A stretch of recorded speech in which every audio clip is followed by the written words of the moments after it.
Good morning, good afternoon, and good evening, my precious pack-in. Welcome back.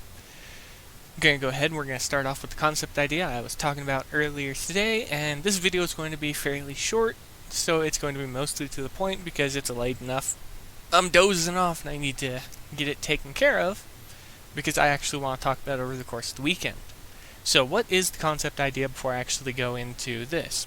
The idea is to take one of the characters they've brought into the game, again a android in this case by the name of V-153, and move her over into the status of a fleet commander, which I'll talk about in just a moment. So hers is just the quick introduction to who she is.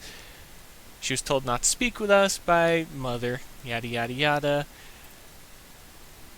Burr told us basically that we don't need her, she's just trying to spy on us, and so on and so forth. Andrea had a different suggestion, which I'm actually, as I stated before, glad I didn't make the video in advance.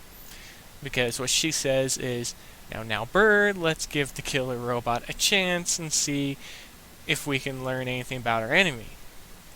She'll be vigilant, yada yada yada, something about the High Priestess, and if she really is sentient being, then maybe we could persuade her to join us, and this is in reference to V-153. She'll make contact, and the final comment is the one that I just find extremely amusing. You know I have a way with machines. Alright. Let's go ahead and let's jump into the base for a moment. Alright, before I open up the Fleet Commander tab or do anything like that, what I want to say is the idea for this is, again, a subject that I had brought up before, and it's to give Fleet Commanders a unique embodiment within combat that is only attainable via the Fleet Commander. So, let's use one of them as an example.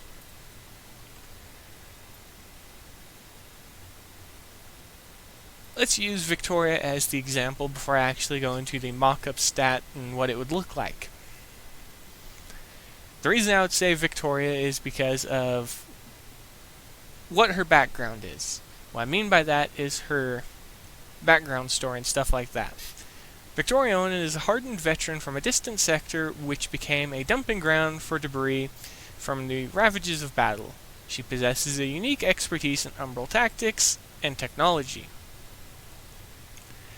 Now, that to me indicates that she would pilot or be in command of some type of advanced umbral vessel that she would have uniquely created to herself, and it would have, naturally it would benefit from her own fleet commander stats, and those would probably be the base stats of the vessel.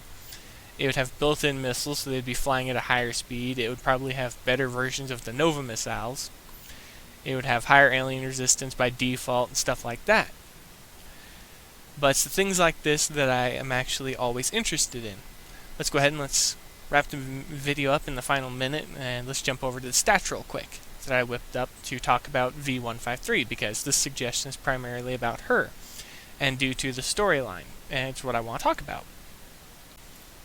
Okay, and here are the stats that I whipped up. Now, before anybody asks, this is essentially just Sybil's page. I just basically blanked out a bunch of the stuff and used improper text changes to replace stuff that I saw as being unnecessary and stuff like that.